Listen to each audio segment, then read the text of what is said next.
போய் பார்க்கும்போது என்னம்மா இப்படி இருக்குன்னு சொல்லி கேட்டால் வெயிலே விளையாடுது உன் பொண்ணு சொல்கிறதே கேட்க மாட்டேங்குதுன்னு அக்காவோட மாமியார் சொன்னாங்க.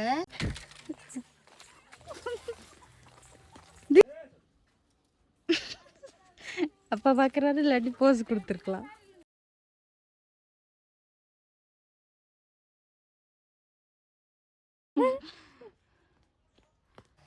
ஹாய் ஃப்ரெண்ட்ஸ், எல்லாருக்கும் வணக்கம். எல்லோரும் எப்படி இருக்கீங்க? எல்லோரும் நல்லபடியாக இருக்கிறதுக்கு நான் கடவுளை வேண்டிக்கிறேன். எல்லாருக்குமே ஜெய் ஜெகநாத் நமஸ்கார். இன்று பிறநாள் திருமண நாள் கொண்டாடும் அனைவருக்கும் நல்வாழ்த்துக்கள். எல்லோரும் எப்போதும் ஹாப்பியாக இருங்க. இன்றைக்கி என்ன வீடியோ பார்க்க போகிறோம் அப்படின்னா, இன்ட்ரோலே பார்த்துருப்பீங்க, நான் வீட்டுக்கு வந்துட்டேன். அக்கா வீட்டுக்கு போகிறேன்னு இன்ஃபார்ம் பண்ணதோட வீடியோ முடிஞ்சிருக்கும். நான் ஆல்ரெடி உங்ககிட்ட இந்த விஷயத்தை பற்றி ஷேர் பண்ணியிருக்கேன்னா என்னன்னு தெரில.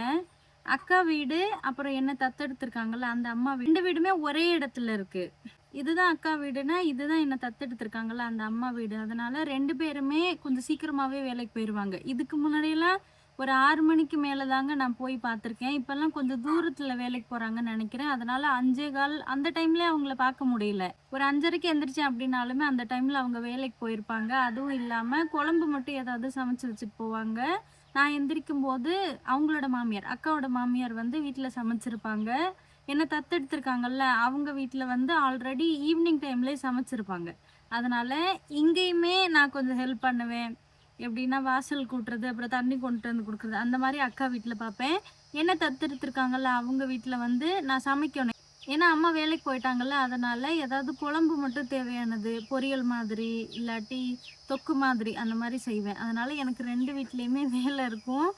ரீசெண்டாக இப்போ ஒரு 10 நாளாக ஒடிசாவில் மட்டும் இல்லை, இந்தியா மொத்தமாகவே ரொம்ப வெயில் இருக்குது. உண்மையாகவே சமாளிக்கவே முடியலங்க. உடம்பெல்லாம் வேர்க்குரு வந்திருக்கு. நான் அந்த கேண்டிட் பவுடர் போட்டுக்கிட்டு இருக்கேன். பாப்பாவுக்கு ஃபேஸ் எல்லாம் வந்திருக்கு.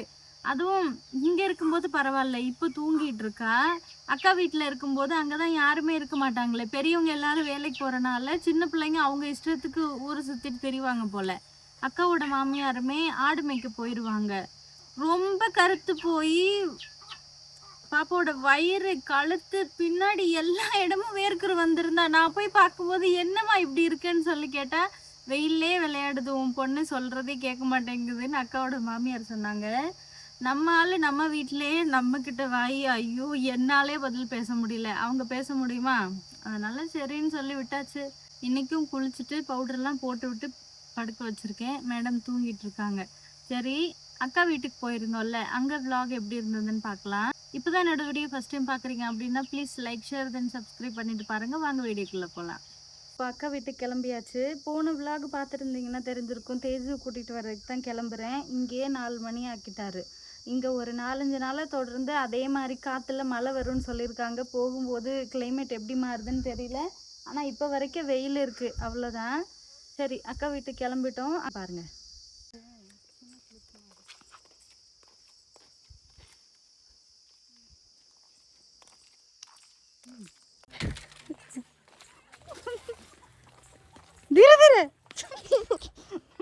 அதெல்லாம் எங்களுக்கு தெரியாது.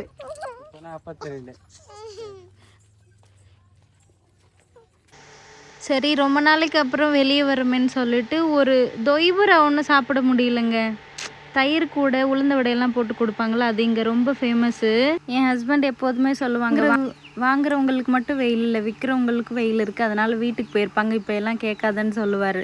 அந்த மாதிரி ஆயிடுச்சு. அப்புறம் வந்துட்டு எல்லார் காலையும் விழுந்துட்டு எப்போதும் போல் அந்த வெத்தலை பீடா கொடுக்கணும் இல்லைங்க, அதெல்லாம் கொடுத்து முடிச்சதுக்கப்புறம் நான் தண்ணி அடித்தல, அதுக்கு பக்கத்தில் இருக்கிறது வந்து அக்காவோட மாமியார். நாங்கள் 2 பேரும் சேர்ந்து தண்ணி எடுத்துகிட்டு வந்தோம். அக்கா வந்து கொஞ்சம் மார்க்கெட் போயிருந்தாங்களா, அதனால் இப்போ சாப்பாடு சமைச்சிட்ருக்கோம். அவங்க இன்றைக்கி நான்வெஜ் எடுத்துகிட்டு வரேன்னு சொல்லியிருந்தாங்க. நாங்கள் இங்கேருந்து புதன்கிழமை தானே போயிருந்தோம், மறுநாள் சாப்பிட முடியாது, ஒரு நாள் நைட்டில் நல்லா ஹாப்பியாக சாப்பிடலாம். இன்னொன்று, நம்ம வீட்டில் ஒரு 3-4 லைட்டாவது கம்பல்சரி இருக்கும். ஆனால் இங்கே பாருங்களேன், அக்காவோட வீட்டில் வீட்டுக்குள்ளே சமையல் ரூமுக்கும் தாவரத்துக்கும் நடுவில் சென்டரில் ஒரு லைட் இருக்கும், வீட்டுக்கு வெளியே இருக்கும். அதே மாதிரி இது வந்து சித்தி வீடு. பக்கத்தில் அம்மா வீட்டுக்குள்ளேயுமே வீட்டுக்குள்ளே ஒரே ஒரு லைட்டு தாங்க இருக்குது, வெளியே ஒரு லைட்டு கூட இல்லை. இங்கே எல்லாருமே இப்படி தாங்க. கரண்ட்டு பில் அதிகமாக வரும்னு சொல்லிட்டு தேவைக்கு ஏற்ற மாதிரி தான் லைட் போட்டுக்குவாங்க. வெளியே நாங்கள் உட்காந்து பேசுகிறோம் அப்படின்னா நைட்டில் இப்படி தான் இருக்கும். சமைக்கும்போது மட்டும் டார்ச் வச்சுப்பாங்க. நான் வீடியோ எடிட் பண்ணியிருந்தேன், அதனால் வெளியே நானும் என் அக்கா பொண்ணும் உட்காந்துருந்தோம். அக்கா மார்க்கெட் போயிட்டு வந்ததுக்கப்புறம் தேஜுவுக்கு ஒரு ட்ரெஸ் எடுத்துகிட்டு வந்திருந்தாங்க. நான் அக்காவை தான் விரித்து காமிக்க சொன்னேன். எப்படி இருக்குன்னு பாருங்கள். போல் லாகுச்சு பொடியாயிடுச்சு ட்ரெஸ். பாப்பா குடிச்சிட்ருக்கால ஃப்ரூட்டி, அது வந்து நான் எப்போதுமே வாங்கி கொடுக்க மாட்டேங்க. நிறைய நியூஸ் எல்லாம் வந்ததுக்கப்புறம் மாஸாவோ ஸ்லைஸோ வாங்கி கொடுக்கவே பயமாக இருக்குது.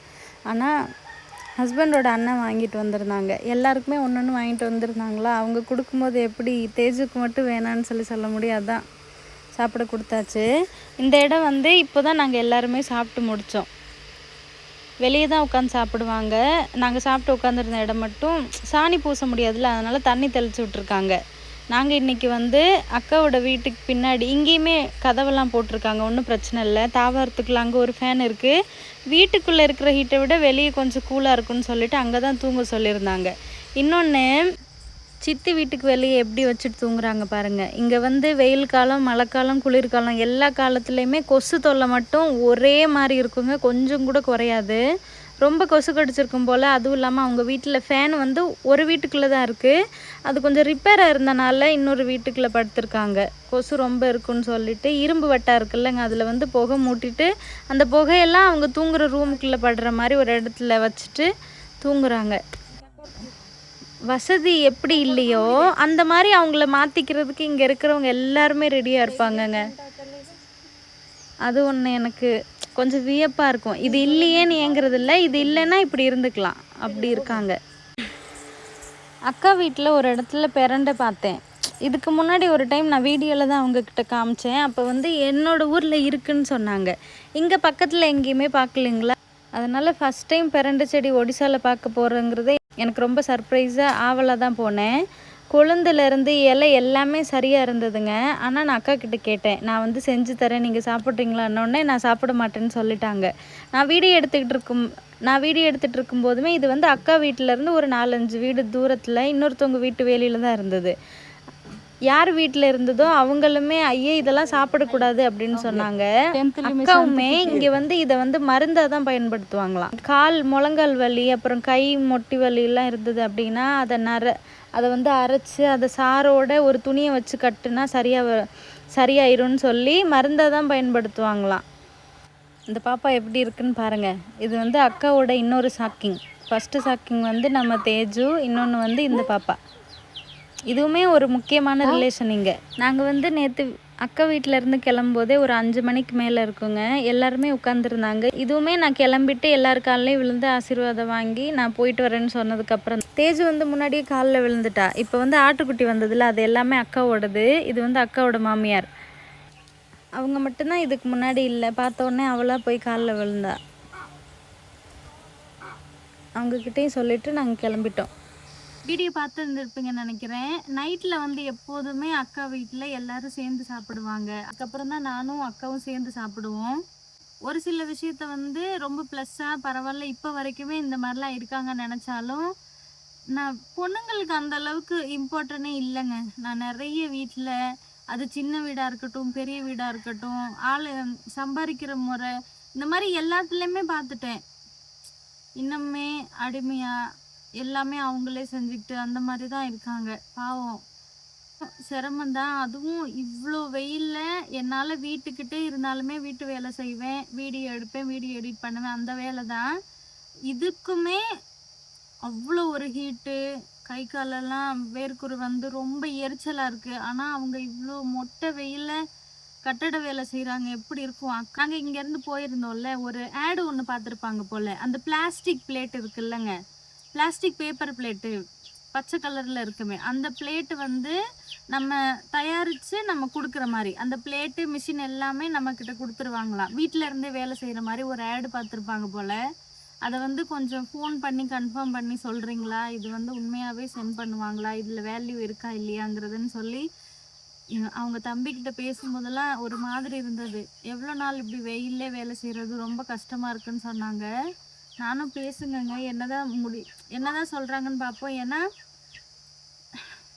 இங்கே வந்து காய்கறி விலை கம்மி, மளிகை சாமான் இந்த மாதிரி எல்லாமே கம்மிங்க. இருந்தாலும் வருமானமும் கம்மிங்கிறதுனால அந்த அளவுக்கு ஒரு ஆளாக சமாளிக்க முடியாது. அப்படி போயிட்டுருக்கு. பார்க்கலாம். அக்காவுக்கு அந்த வேலை கிடச்சிது அப்படின்னா வீட்டில் இருந்தே வேலை பார்க்குறேன்னு சொல்லியிருக்காங்க. ஓகே. சாவித்திரி பூஜையில நான் எடுத்திருந்த புடவ வந்து நெறைய பேருக்கு ரொம்ப பிடிச்சிருந்ததுன்னு சொன்னீங்க. அதே மாரி எங்களுக்கு அந்த புடவையெல்லாம் வேணும். நீங்க பார்சல்ல போட்டு விடுறீங்களான்னு இதோட ஒரு அக்காவுக்கு எடுத்த சேல வீடியோவா இருக்கட்டும், முன்னாடில இருந்தே சொல்றீங்க. அதுவும் இல்லாம சாரி பிசினஸ் பண்ண சொல்லிட்டு இருக்கீங்க. உங்களுக்கே தெரியும்னு நெனைக்கிறேன். என்னன்னா, இதுக்கு முன்னாடியே நான் ஆல்ரெடி எனக்கு எனக்கு இருக்க இஎம்ஐலாம் நான் சொல்லியிருக்கேன். பைக் இஎம்ஐ முடிஞ்சிருச்சுங்க. அதுவும் இல்லாம கோல்டு லோன் இந்த மாரிலாம் நான் சேர்த்துக்கிட்டு இருக்கேன். ஒரு பெரிய சந்தோஷமான விஷயம் இருக்கு. அது வந்து கன்ஃபார்ம் ஆனதுக்கப்புறம் உங்ககிட்ட சொல்றேன். எல்லாருமே எதிர்பார்த்துக்கிட்டு இருக்கோம் சீக்கிரமாவே நடக்கணும்னு. அதுக்கு வந்து எனக்கு செலவு அதிகம் இருக்கு. அதனாலயுமே நான் கொஞ்சம் பணம் சேர்த்து வச்சுக்கிட்டு இருக்கேன். கூடிய சீக்கிரத்திலே நான் சாரி பிசினஸ் ஸ்டார்ட் பண்றேன். இன்னொன்னு யார் யாரெல்லாம் நான் இங்க இருக்கிற சேலைய அனுப்பி விடணும், வாங்கணும்னு நெனைக்கிறீங்களோ, அவங்க வந்து எனக்கு எல்லா எல்லா வீடியோலயுமே டிஸ்கிரிப்ஷன்ல நானு இன்ஸ்டா ஐடி மென்ஷன் பண்ணியிருப்பேன். நீங்க எனக்கு டிஎம் பண்ணுங்க. உங்ககிட்ட பர்சனலா நான் நம்பர் வாங்கிட்டு, நான் கடைக்கு போனதுக்கப்புறம் வீடியோ கால்ல உங்கள்ட்ட பேசுறேன். நீங்க எந்த அமௌண்ட்ல வாங்குறேன்னு சொல்றீங்களோ, அந்த அமௌண்ட்ல நான் சொன்னேன் அப்டின்னா, அவங்க எனக்கு சேல காமிப்பாங்க. உங்களுக்கு பிடிச்சத நீங்க செலக்ட் பண்ணுங்க. நான் கண்டிப்பா பார்சல் போட்டு விடுறேன். அதுலலாம் எனக்கு எந்த சிரமமே இல்ல. ஏன்னா, தமிழ்நாட்டுல வந்து எனக்கு அப்பா பார்சல் அனுப்புவாங்க தெரியுமா? அதுல கூட ட்ரெஸ்ஸோ, இல்ல ஏதாவது ஒரு பொருள் அனுப்புறோம் அப்டின்னா, இப்ப எதுக்குன்னு தெரியல. அது என்ன அவசியம் அப்டிங்கிறது அங்க வேலை செய்றவங்களுக்கு தான் தெரியும். நம்ம குறையும் சொல்ல முடியாது. பில் பேப்பர்லாம் கேட்குறாங்களாம். இங்க அப்படி இல்ல. எனக்குமே அங்க இங்கேயும் அலையிறது எதுவுமே இல்ல. பக்கத்து வில்லேஜ்ல தான் போஸ்ட் மேனேஜர் இருக்காங்க. நான் கொண்டு போய் குடுத்துட்டு அனுப்ப சொன்னேன்னா அனுப்பிருவாங்க. அதனால கண்டிப்பா இப்போ நீங்க சேலை வாங்கணும்னு நினைச்சீங்க அப்படின்னா எனக்கு டிஎம் பண்ணுங்க. நான் ரிப்ளை பண்றேன். ஓகே ஃப்ரெண்ட்ஸ், இதை பத்தி தான் நான் வீடியோல பேசணும்னு இருந்தேன். அக்கா வீட்டுக்கு போனதுக்கு அப்புறம் விலாக் எப்படி இருந்ததுன்னு சொல்லுங்க. ஓகே, இன்னைக்கு வீடியோ அவ்வளவுதான். சப்போஸ் உங்களுக்கு இந்த வீடியோ பிடிச்சிருந்தது அப்படின்னா please like share then subscribe me guys. Thank you. Bye. இன்னொரு நாள் பார்க்கலாம்.